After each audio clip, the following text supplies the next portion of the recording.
This is going to be difficult for Cloud. Town and City, one of Bowser's strongest stages. You'll see the Bowser bombs come out pretty often onto the side platforms for some super early kills.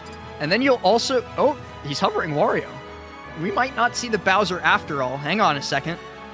I think when people hover most times, they're doing the controller reset, but we... Oh, the switch up! Oh my god. I got baited. I got baited. My information, it was wrong. I apologize for that. Did I even tell you? Smash...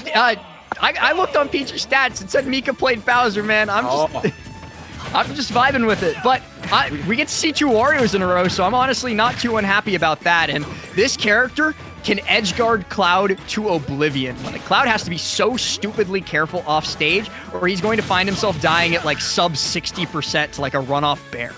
Yeah, and I think you have to really... You can't just let yourself hover back to stage, because Wario can throw so many hits. You have to be so particular, and you have to be so like cautious on where you throw your hitboxes out when recovering, because you have to contest, but your contest puts you in a really vulnerable state, so you have to be so sure at what your opponent's going to do. Like the air dodge back to the ledge there to avoid burning the limit break early, but gets caught by the lingering final hitbox of Nair. 92% on Mika, though. Has to find a way to get off this ledge and does just roll right into that limit break cross slash. So that is going to be the first stock taken down thanks to a very well-spaced option by NeoChronos. Nair's off here, too. I love the option to go to the floating platform. Use your environment as it lies. Nice landing here, though. Give me that command grab. So chat did validate me. I wasn't completely wrong. He plays both Wario and Bowser. I guess I just didn't see the Wario. Because most of the time, offline, like, characters don't really get reported outside of top 8, so it is kind of hard to keep track of those secondaries and those co-mains. But Mika, the Wario, definitely, like, showing up and showing out. Does get caught by another cross slash, though, so has to be careful. And you're not really seeing the climb hazard out of shield as you've seen from most Clouds. I think it is something to, well, I mean, I'll be damned, but I think it is something kind of, that Wario has so much airspeed, it's really hard to kind of connect. He can float around your shield so much, he can hit you with these cross-ups, like right there. Very, very good. You saw the turnaround out of shield, but not fast enough to... Wait a second. There's 2 French Mikas? Oh, you guys are mean. That's just a bad beat for commentators. Yeah, that's just BM. I'm sorry. Like, why do you guys got to do that to us? Either way, this is the Wario Mika. I think we've established that.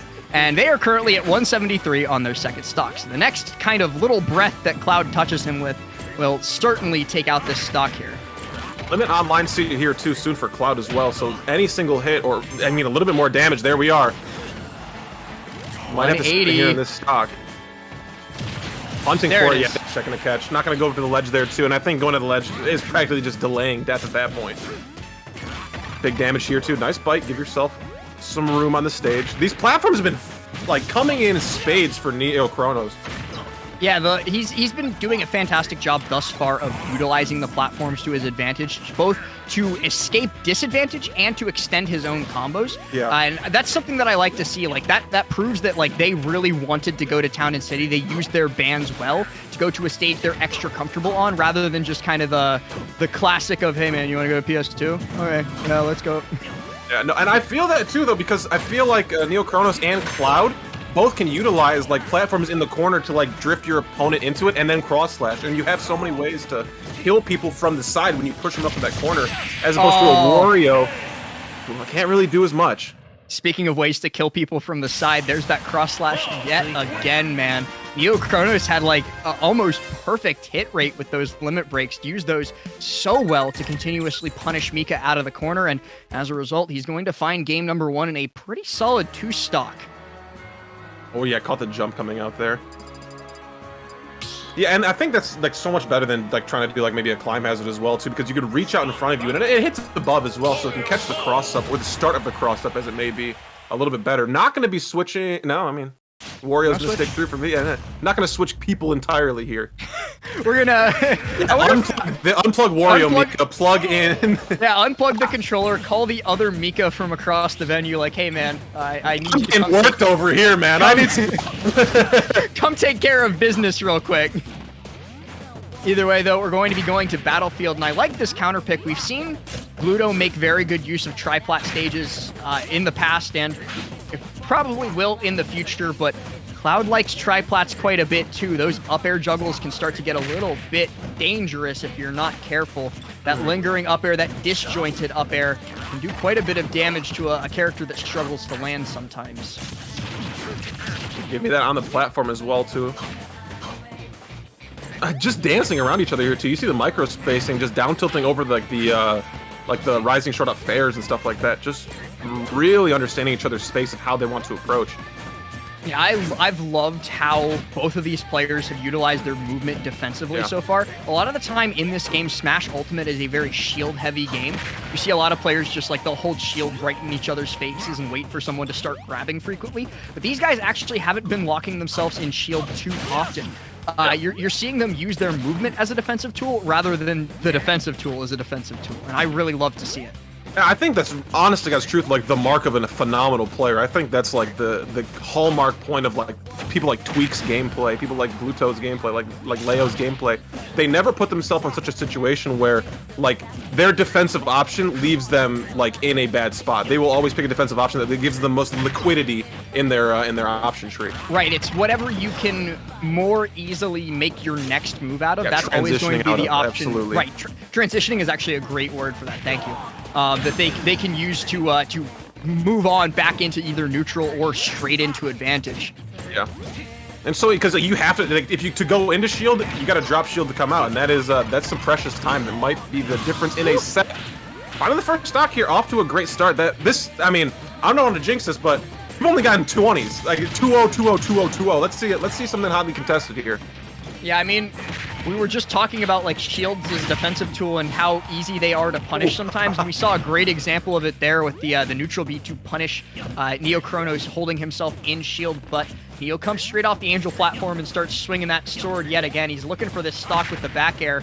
Mika not going to give up the spacing though while he has the lead. It's just such a polar difference from game one too. Do you see what I'm saying? Like I feel like they're really feeling each other out and like it's a bigger stage too. Way. Yeah. They're making use of the bigger stage, the more amount of platforms to mix up landings too. But Nair didn't hit? I can't believe that. Yeah, that was weird. Punting here too, trying to waste out this limit, and I mean that top platform when you do the double jump with Wario, who's contesting that? On it, like Snake maybe? Like there's very few in the cast that can get up there and hang with that character. I don't even know if Snake can quickly contest that. That's like a like in Melee when certain characters do that like full hop to the top platform and you just have to kind of wait for them to come back down because if you chase them you'll get punished. It's the same general situation as that, like a Falco full hopping the platform in Melee. Yeah. Oh, coming down, yeah, the reactionary shield you saw there coming in from NeoChronos, able to get the grab. No further follow-up on the tech chase. Got a little bit of bravado there, going for the bite on get up. I will point out that NeoChronos is in the lead all of a sudden. Like he was in a little bit of a deficit not too long ago, and now is taking back the lead. Now is going to take the stock. Has limit on the board as well. A great damage building tool. We'll see if they can use it. And okay. Okay, keep on covering. These forward airs doing a ton of damage. Neither one of those fairs spiked, and I, for one, am disappointed. Just one. That one didn't even hit. I mean, don't have to spike. Come on, do some connection for me. Waft online here, though. This probably not going to be used on this stock. I mean, yeah, great analysis commentator, but... Well, does get the grab. Great run up, catching Mika stuck in shield. Now just kind of throwing out those stray hits because he knows that with the way that Cloud's sword works, one of these is going to start KOing pretty soon. Also with limit on the board, Mika has to be so damn careful here. And okay! Wow. Catches the double jump with finishing touch. Yeah, what? Phenomenal is one word for it. What a way to close that. It was one of those situations, like we've both casted a lot of Smash Bros in our time. It was like one of those like silent lead changes where there was no explosive option, there was no like crazy swing in the momentum. It's just like Neo just stayed composed, like, yeah, I got this. Just keep whittling away these leads and just kept winning neutral interaction for neutral interaction. And it became all too much. That was crazy. Yeah, that was just very well played overall.